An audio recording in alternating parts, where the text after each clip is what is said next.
Mesdames, Messieurs, bonsoir et bienvenue à cette édition d'InfoSoir sur la communication plus télévision. Un seul titre à la une ce soir. Plusieurs familles sont endeuillées à Kinshasa, la capitale de la République démocratique du Congo, à la suite d'un incendie qui s'est produit à 2 h du matin de ce mardi 8 août 2023 au rond-point Ngaba. Des morts et des dégâts matériels ont été enregistrés et les bilans risquent de s'amplifier. Une fois de plus, bonsoir mesdames, messieurs. Pour cette édition, nous allons recevoir un invité. Il s'agit du député honoraire, l'honorable Léon Kabongo, de l'exercice 2006-2011. Bonsoir, honorable. Bonsoir, monsieur Christian Yama. Vous allez bien? Très bien. Avec vous, on va décortiquer plusieurs questions d'actualité, sûrement sur les 9e Jeux de la francophonie. Mais avant cela, un mot par rapport à cet incendie qui a endeuillé plusieurs familles ici à Kinshasa. C'est triste. Dommage. Paix à leurs âmes, et j'en profite pour présenter les condoléances à toutes les familles qui sont visitées par cet événement malheureux. Et qu'est-ce qui peut être comme cause en dehors de ces véhicules qui transportaient les carburants? Est-ce que c'est peut-être cet engouement autour du rond-point Ngaba et une station de carburant, mais également l'absence des véhicules anti-incendie? Bon, pour le moment, ce sont des experts qui peuvent nous donner la cause. Merci honorable, on va revenir à vous dans quelques instants. Mesdames, messieurs, tout à l'heure nous allons prendre des grâces pièces pour les indispensables, mais avant cela, on prend ce jingle.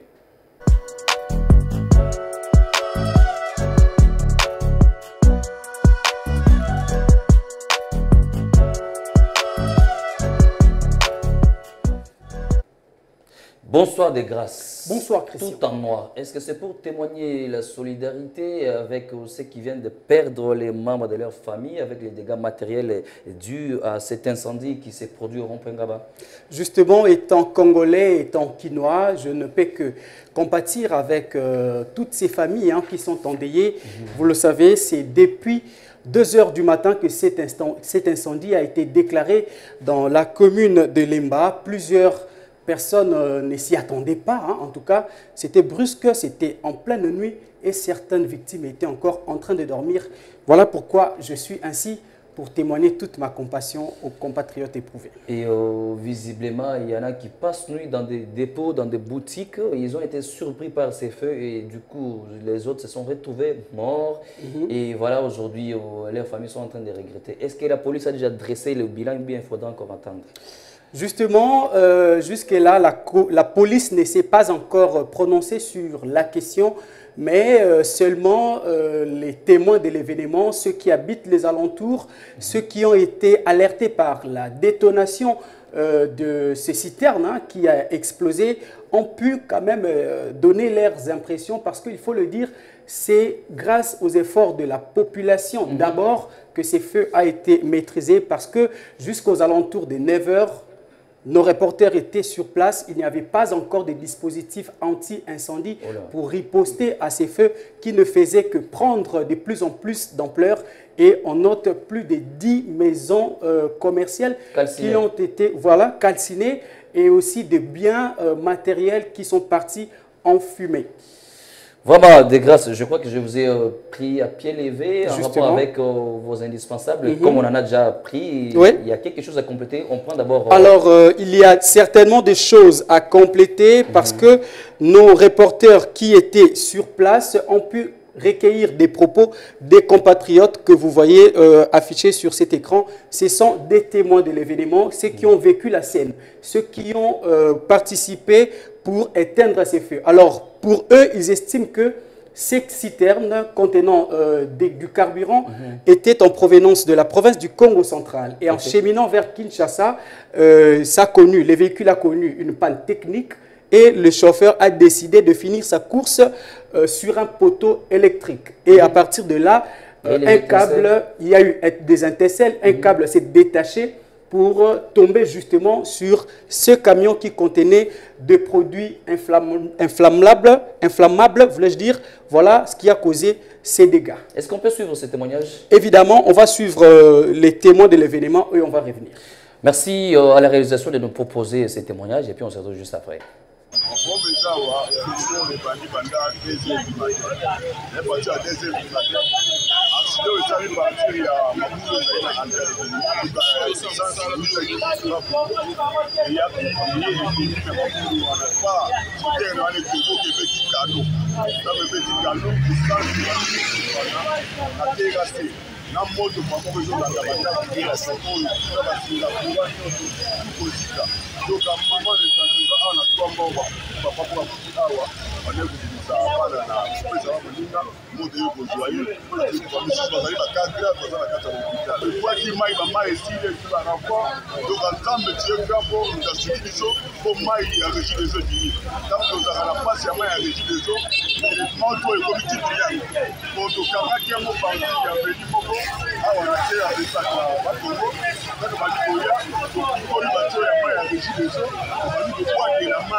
Alors, nous compatissons avec toutes ces familles. Mesdames, Messieurs, nous revenons à vous de grâce. Il y a quelques éléments à évidemment, là, on peut le voir sur cette image prise pendant la nuit, aux premières heures où cet incendie a été déclaré. On voit l'ampleur des dégâts, on voit l'ampleur du feu et plusieurs dégâts matériels ont été enregistrés. Il y a des mamans vendeuses qui ont perdu beaucoup de biens et nos reporters qui étaient sur place ont pu recueillir les propos d'une dame qui était vraiment émotionnée mais qui a quand même pu donner quelques mots. On va suivre cette dame qui a perdu ses biens de suite à cet incendie. Mesdames, Messieurs, on se retrouve juste après.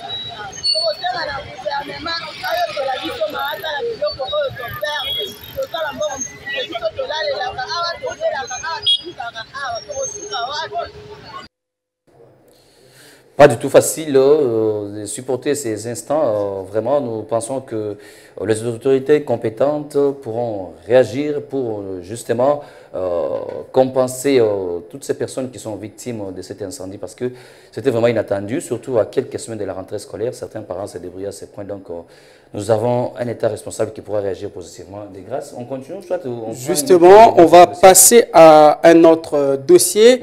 Il faut le savoir que c'est depuis la nuit dernière que le président de la République, Félix Antoine Tshisekedi Tshilombo, séjourne au Brésil, où il va prendre déjà dès aujourd'hui, donc voilà, son arrivée en image. Donc tout à l'heure, il va prendre la parole devant ses homologues.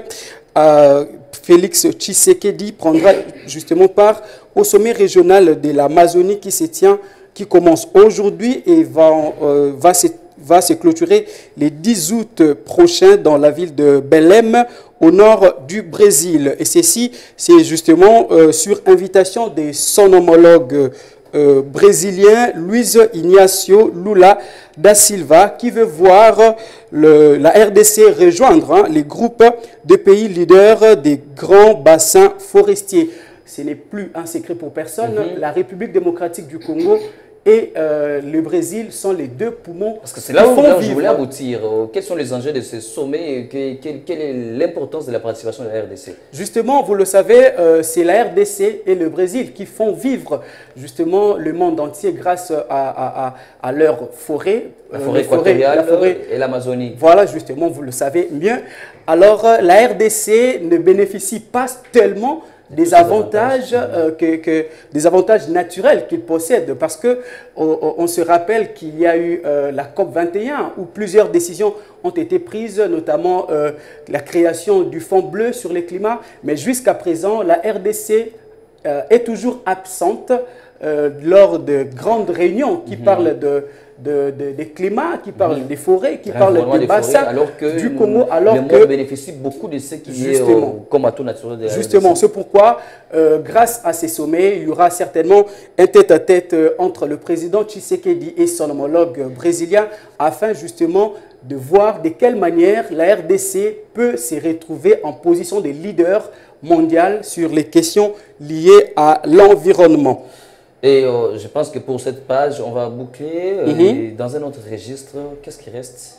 Alors, sur cette question, il faut savoir, pour finir, que la République démocratique du Congo, le Brésil et l'Indonésie tiendront un mini-sommet à la date du 25 août prochain à Kinshasa. Ensemble, ils vont essayer de réfléchir sur le méthode pour mettre en valeur leurs forêts qui, on l'a dit, font vivre le monde entier. Merci de grâce. On prend un autre sujet. Il s'agit de la fonction publique, si je ne me trompe pas. Justement. Qu'est-ce que le vice-premier ministre Jean-Pierre Liaou a à nous proposer?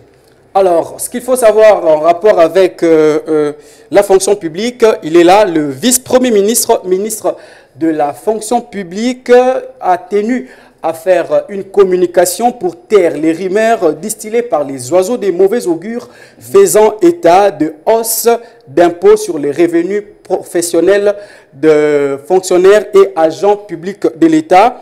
Jean-Pierre Liaou, qui est là sur nos écrans, a tenu cette communication. Alors, dans ses propos, le patron de la fonction publique a expliqué aux agents publics de l'État et aux fonctionnaires que s'ils voient leur enveloppe salariale baisser, ce n'est pas parce qu'il y a hausse de l'impôt sur les revenus. Justement, jusqu'à aujourd'hui, les fonctionnaires d'État ne sont pas encore payés. Justement, il s'agit tout simplement de la mise en application du régime complémentaire des retraites par capitalisation conformément à l'arrêté interministériel Fonction publique, budget et finances signé le 30 décembre 2022. Alors, les fonctionnaires se demanderont sûrement de quoi il s'agit, qu'est-ce que ces régimes complémentaires. Alors, ce qu'il faut savoir, ce qu'il faut retenir par rapport à ce régime, il s'agit donc d'un prélèvement de 4% des primes permanentes et primes des corps opérant une retenue à la source pour renforcer l'enveloppe de la retraite. Est-ce qu'on peut suivre ça de la bouche du VPM Jean-Pierre Liaou? Voilà, on le suit, on va se retrouver juste après. Merci la réalisation, on va le suivre. J'ai instruit la direction de la paye de procéder à compter de ce troisième trimestre de l'année en cours à l'opérationnalisation du régime complémentaire des retraites par capitalisation. Il s'agit d'intégrer les primes permanentes et les primes des corps dans les éléments des cotisations sociales, en y opérant une retenue à la source de 4% au titre de financement d'une retraite honorable. Il était donc temps qu'une réponse appropriée soit trouvée afin de réduire autant que faire se peut les profonds écarts existants entre la pension de retraite et les revenus d'activité. D'où la réforme portée par la loi susmentionnée et l'arrêté interministériel suscité, en l'occurrence, étendre notamment les champs des cotisations sociales sur les primes permanentes et les primes de corps perçues par tous les agents soumis au régime géré par la SENSAP, à hauteur de 4%, un taux minimum correspondant à la moyenne minimale régionale. C'est comme dans tous les autres pays du monde. Il ne s'agit donc nullement d'une augmentation du taux de l'IPR, lequel, conformément aux accords convenus avec les banques syndicales et toujours des 3%, principalement en faveur de Gagne Petit. L'IPR a été ramené de 15 à 3%. Et il restera à 3%, sauf pour les institutions politiques, où il reste maintenu à 21%. Et là, c'était le vice-premier ministre en charge de la fonction publique, Jean-Pierre Liaou. Vous avez quelque chose à compléter, les gars? Alors, on vient de suivre le vice-premier ministre, mais la question qui se pose actuellement auprès des fonctionnaires, voilà, était-il opportun de le faire, mais aussi comment ces fonds seront-ils gérés? Le vice-premier ministre Jean-Pierre Liaou a répondu justement à cette question. D'après le patron de la fonction publique, il dit que ces fonds seront justement déversés à la Caisse nationale de sécurité sociale en créant un compte à part, un compte personnel pour chaque agent. On va l'écouter encore. On écoute encore le vice-premier ministre en charge de la fonction publique, Jean-Pierre Liaou. Les cotisations ainsi recouvrées de cette capitalisation sont versées à la Caisse nationale de sécurité sociale des agents publics de l'État, qui crée à cet effet des comptes individuels pour chaque agent public et investit les sommes collectées afin de les fructifier. Pour ce faire, le régime complémentaire est géré séparément des cotisations destinées à la pension par solidarité intergénérationnelle, ce que l'on appelle régime par répartition.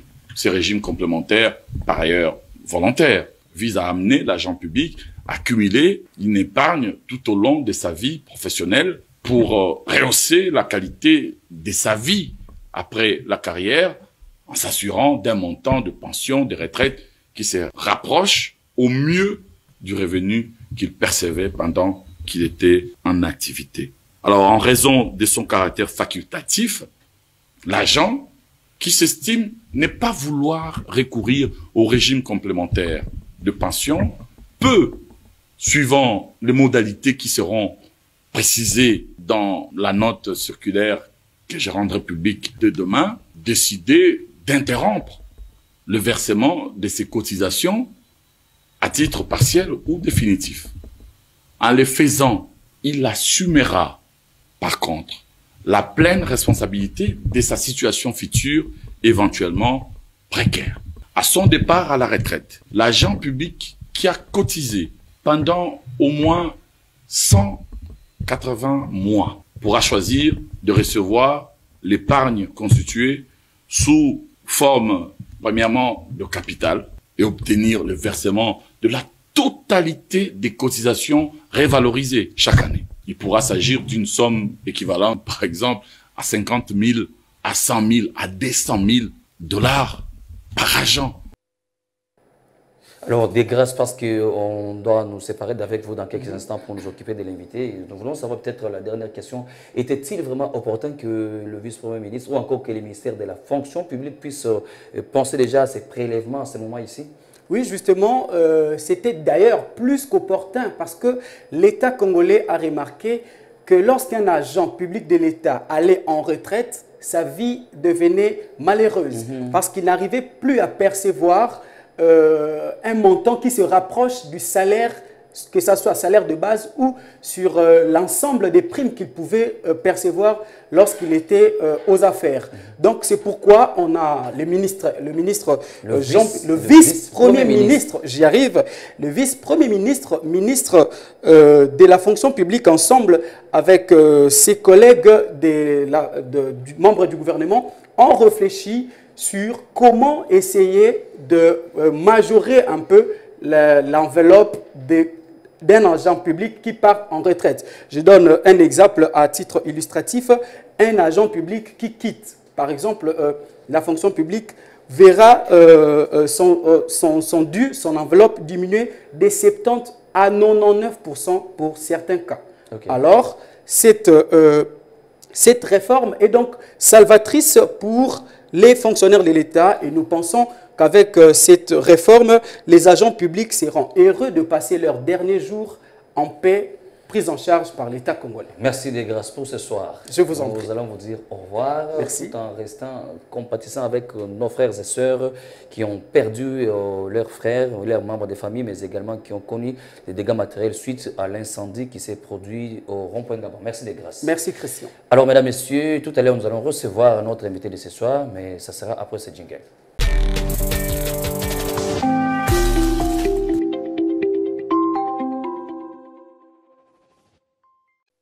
Alors, mesdames, messieurs, pour ce soir, comme je l'avais annoncé, nous recevons un cadre de l'Union pour la démocratie et le progrès social, UDPS Tshisekedi, Léon Kabongo Pongo, l'ancien député national 2006-2011. Il est avec nous sur ce plateau. Honorable, bonsoir. Bonsoir, monsieur Christian. Soyez le bienvenu chez nous.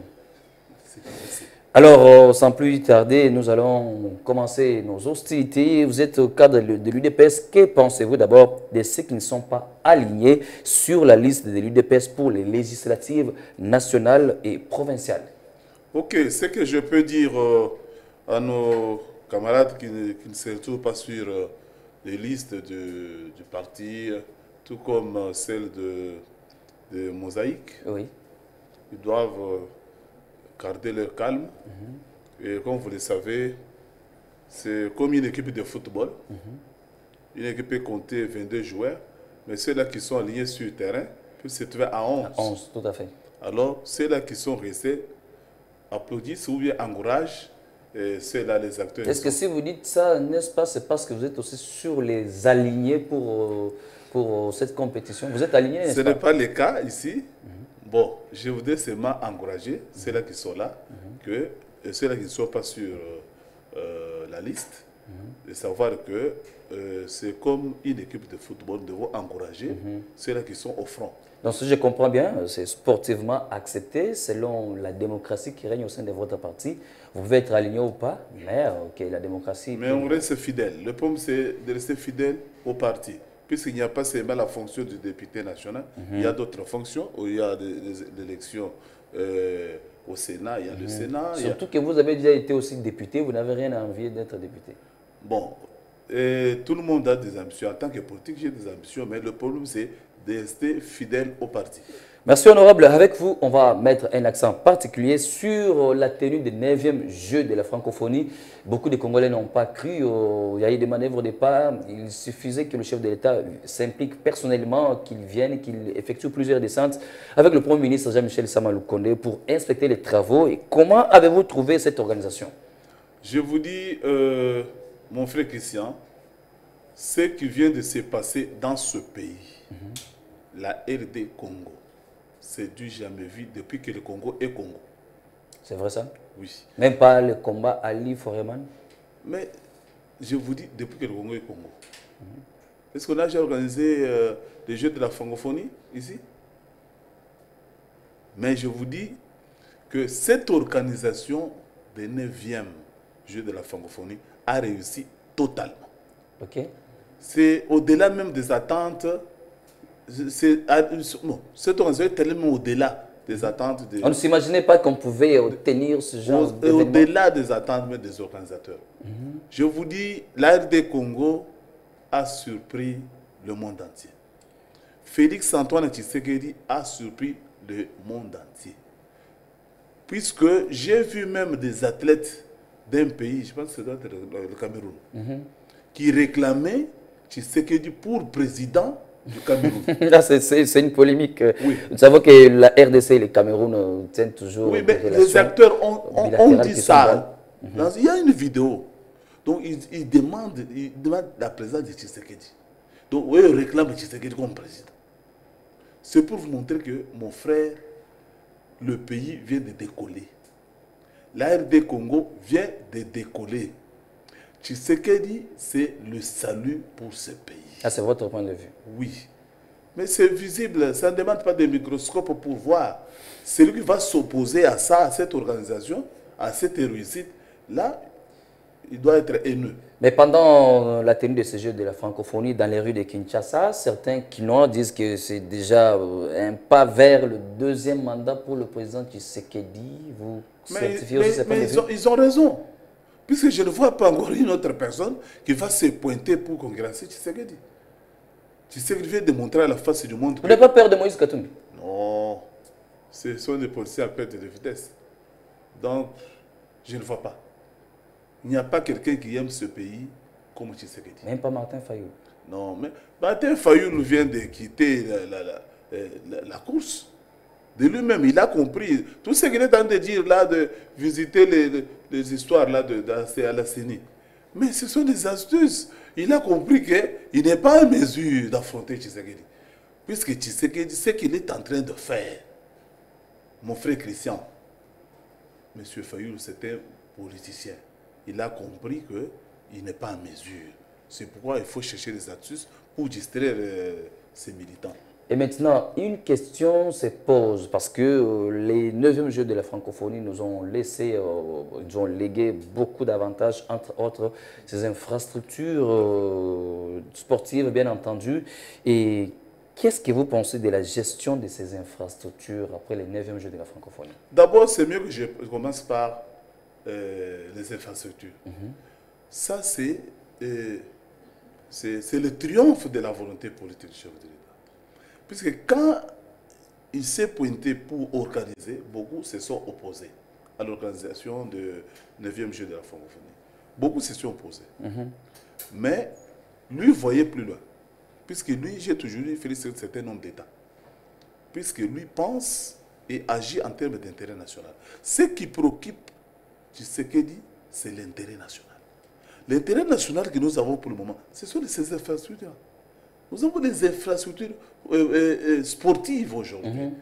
Et je pense que beaucoup de disciplines qui n'étaient pas fonctionnelles aujourd'hui vont reprendre le chemin des activités. Donc, c'est pour vous dire que ce que nous avons bénéficié, c'est beaucoup. Mais pour concernant la gestion... La gestion de ces infrastructures après les 9e Jeux de la francophonie, l'entretien... L'entretien, tout ça. Je sais ce qui se passe dans notre pays. On a toujours négligé le mot entretien. On ne passe pas à l'entretien.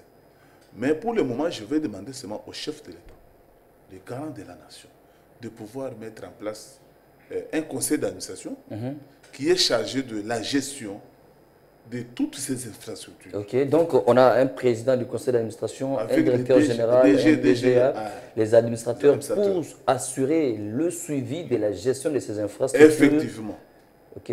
Et si par exemple on se disait que voilà, on prend les cas des restaurants qui sont au stade 20 mai, on se dit que voilà, on donne à une entreprise locale, parmi les privés, qui puisse gérer cette entreprise et comme ça on collabore avec l'État, on engage quelques Congolais. Vous ne trouvez pas aussi cette idée? C'est aussi une voie de sortie, mais pour le moment, moi je propose un conseil d'administration qui sera chargé de suivi de l'entretien pour garder ces bijoux. Admettons que vous soyez nommé comme PCA ou directeur général de cette gestion des infrastructures. Quelle serait votre première vision? Moi, d'abord, c'est la discipline. Ce qui manque dans ce pays, c'est la discipline et la volonté politique. Et l'amour de la patrie. Donc, quelqu'un qui aime le pays ne peut pas accepter de détourner, de détruire de tels bijoux que Tshisekedi vient de mettre à la disposition des Congolais. Donc, mon frère, le Congo, comme je viens de le dire, vient de décoller. Et parce que vous parlez des infrastructures, votre mot d'ailleurs, le Congo vient de décoller, ça ressemble au mot du pasteur Moïse Mbie et également Maître Gims. Mais parce que vous parlez des infrastructures, pensez-vous aussi à la sécurisation de ces infrastructures? Est-ce qu'il faudra réfléchir avec la police, ou les éléments de gardiennage, ou encore les éléments de la garde républicaine? Moi, je pense qu'on peut combiner la police et d'autres sécurités privées. Et quand on parle de la sécurité, le vice-premier ministre en charge de l'Intérieur, Maître Peter Kazadi, a certifié qu'au cours de ces Jeux de la francophonie, bilan 0 mort. Donc, la police, les éléments de sécurité ont fait leur travail bien. C'est à féliciter. Donc, le patron de la sécurité, le VPM, Kazadi, est à féliciter, et tous les services de sécurité. Puisque organiser un tel événement, moi je veux l'événement du siècle, pendant 10 jours, et aucun incident majeur, je sais que c'est à féliciter. Donc, bravo au gouvernement, spécialement au VPM chargé de la sécurité. Honorable Léon Kabongo, je rappelle que vous êtes juriste de formation, mais vous avez quand même une idée générale par rapport à l'économie. Et pendant la tenue des 9e Jeux de la francophonie, on a constaté la baisse du taux des dollars. Mais juste après, on remarque les taux des dollars qui répond encore l'ascension. Alors, sur le plan économique, qu'est-ce que la RDC a gagné en rapport avec les Jeux de la francophonie? Ok, avec ces Jeux de la francophonie, vous avez remarqué que pendant ces assises, il y a eu baisse des taux, puisque la monnaie étrangère était entrée ici en masse, puisque toutes ces équipes-là se sont amenées avec leurs délégations, avec autant de billets étrangers. Avec l'argent, avec la monnaie étrangère, surtout les dollars. Et puis, comme vous le savez, les commerçants locaux ont vendu quelques de leurs articles. Puisque en rentrant, j'ai vu certaines délégations, ils achetaient les produits congolais locaux, pour les amener dans leur pays. Et ça fait entrer quelque chose. Et même certains Congolais qui ont eu à implanter des stands pour les kermesses pendant ce temps, ils en ont quand même bénéficié. Oui, oui, ça a profité au peuple congolais. Et c'est ça la vision du chef de l'État. Donc c'est l'intérêt national. Avez-vous quelque chose à compléter en rapport avec ces Jeux de la francophonie? Bon, les Jeux de la francophonie... Est-ce que juste après ces Jeux, on pourra songer à organiser les événements, par exemple la CAN, le CHAN? Mais avec cette réussite, la RD Congo vient de montrer à la face du monde que la RDC est capable aussi d'organiser un événement international tel que Cannes, Chan dans ce pays. D'autres compétitions. Puisque nous voulons démontrer que nous sommes capables. Ce qui manquait dans ce pays, c'était la volonté politique. Mais actuellement, nous avons un chef de l'État qui a la volonté politique, la passion du pays.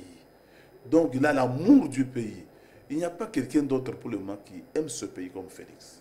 Même pas les autres opposants qui sont... Même pas les religieux qui veulent à ce qu'il y ait, par exemple, on pressent déjà le souhait du dialogue chez les protestants ou encore les catholiques qui veulent encore qu'il y ait des concertations. Donc, ils n'aiment pas le pays de plus que le président. Non, Félix aime ce pays puisqu'il veut respecter le cycle électoral.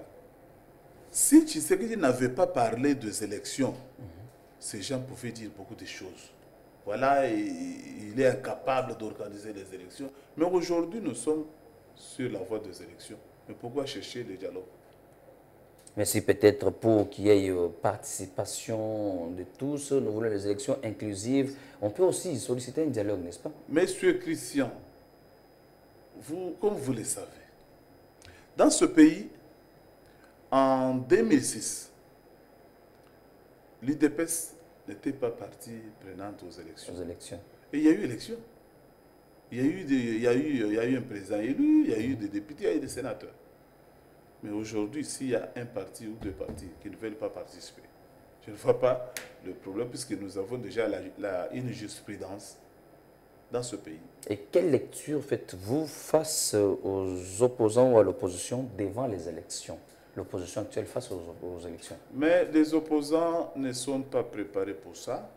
Ils rêvaient les dialogues pour se partager les postes comme ils sont habitués. Mais le chef d'État est déterminé, Félix Antoine Tshisekedi est déterminé à changer le pays. Dans mes recherches, j'ai retrouvé que vous êtes élu, vous étiez élu donc de Mbujimaï en 2006. Mbujimaï est chef de la province du Kasaï oriental. Le Kasaï oriental n'arrive pas toujours à démarrer. Vous êtes un des notables de cette province. Qu'est-ce qui peut être la cause principale? Vous êtes de l'UDPS et depuis l'accession du président Tshisekedi au pouvoir, c'est l'UDPS qui dirige la province. Monsieur Christian Nyama, non. C'est là qui disent que le Kasaï oriental n'a pas décollé. Ils n'ont pas d'informations. Sur le plan des infrastructures, je vous dis aujourd'hui, si vous arrivez en Mbujimaï, vous allez constater un changement qu'on n'a jamais connu depuis que le Congo est Congo. Puisqu'il y a à la tête de ce pays un homme qui aime ce pays et qui aime cette province-là. Regardez les routes. Je pense que la fois passée, vous étiez à Mujima. Justement, j'y étais il y a un mois. Il y a quelque chose que vous avez remarqué? Tout à fait. Oui, il faut le reconnaître qu'il y a... Mais le problème, c'est sur le plan économique. Je pense que la crise qui traverse cette ville de Mujima, le Kassai oriental, ou Espace Kassai, c'est dû à la faillite de la minière de Bakwanga. La MIBA, dont les comités de gestion venaient d'être nommés, avec Jean-Charles Lokoto qui revient. Ok, nous devons faire confiance au nouveau comité de gestion, qu'il travaille pour l'intérêt du peuple. Nous leur demandons seulement de travailler pour l'intérêt national, puisque cette fois-ci, si vous ne jouez pas bien votre rôle, il y a un silo rouge. En dehors du fait que vous soyez politique, vous avez aussi une autre casquette religieuse. Très souvent, vous êtes habitué à proposer à la population des chants patriotiques avec le drapeau en main. Et cette fois-ci, vous manquez d'inspiration parce que vous n'avez rien proposé? Nous avons des chansons. Il y a une chanson dernièrement, je parlais de l'amour du Congo. Pour l'amour du Congo, je ne me tairai jamais. Donc, souvent, j'ai toujours amené le peuple congolais à aimer sa patrie. Est-ce qu'il y a un cantique pour les élections, par exemple?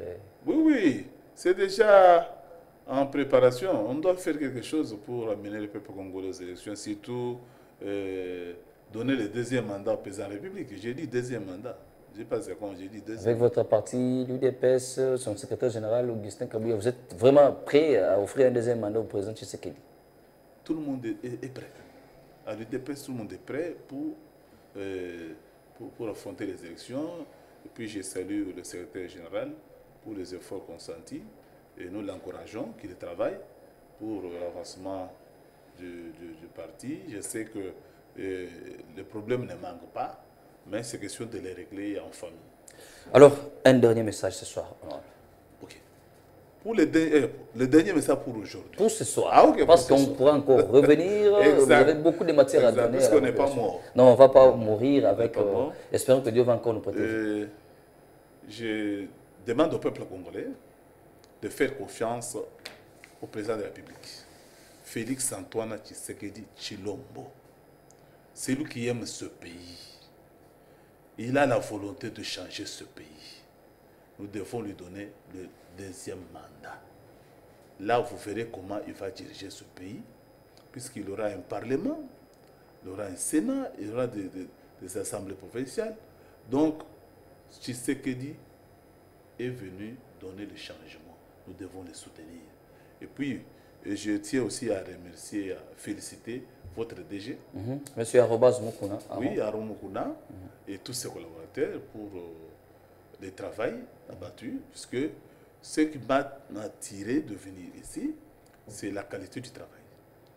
Je vous ai toujours suivi. Je me suis dit, bon, je dois quand même visiter cette chaîne-là. Et vraiment, vous êtes à féliciter tous ces collaborateurs pour la qualité, puisque j'ai vu là où nous sommes, c'est la qualité, c'est la classe. Donc, Aaron Mukuna doit être félicité. Recevez mes très sincères félicitations pour l'organisation de la chaîne. Merci honorable, nous espérons que vous allez revenir et nous serons toujours prêts à vous recevoir à chaque moment que vous aurez besoin de passer, soit pour Info Soir ou encore d'autres émissions à bâton rompu. C'est moi qui vous remercie. Merci. Mesdames, Messieurs, nous allons poursuivre cette édition. Le ministre du Numérique, Eberhard Kashmir Kolongele, a sensibilisé les magistrats autour du code numérique en vue de booster leur connaissance dans ce domaine pour identifier les dispositions nécessitant l'action de la justice. C'était au cours d'une journée scientifique organisée par le Conseil supérieur de la magistrature dans la soirée du lundi 7 août. Images et commentaires d'Ivan Chiswaka.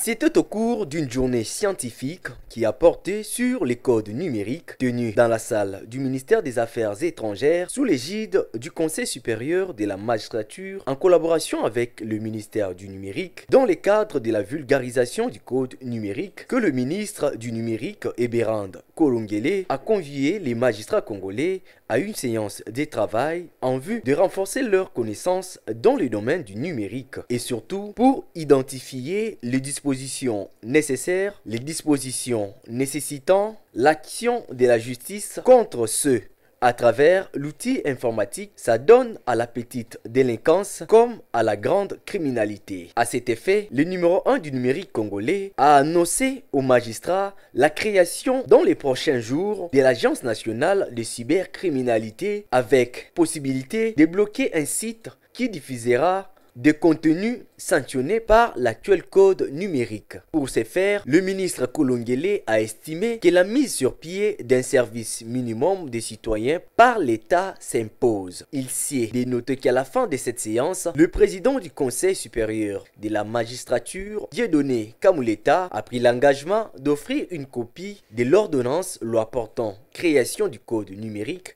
à tous ceux qui ont participé à cette journée d'échange.